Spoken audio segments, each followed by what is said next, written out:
Hello दोस्तो, आजच्या नवीन कथेमध्ये आपल्या सर्वांचं स्वागत आहे. आजच्या नवीन कथेचं नाव आहे शेवटचा चहा. संध्याकाळची वेळ. गावच्या चौकातल्या जुन्या टपरीवर मंद प्रकाश पडत होता. राहुल नेहमीप्रमाणे तिथे आला.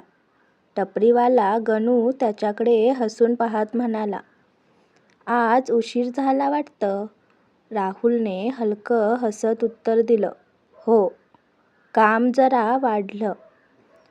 दोघांनी गप्पा मारत चहा घेतला.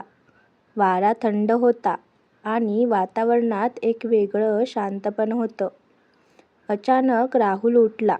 गणूने विचारलं, कुठं चाललास?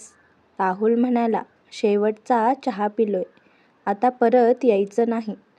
गणू चकित झाला, पण राहुल नुसता हसला आणि अंधारात हरवून गेला. दुसऱ्या दिवशी लोकांनी चौकात कुजबूज केली.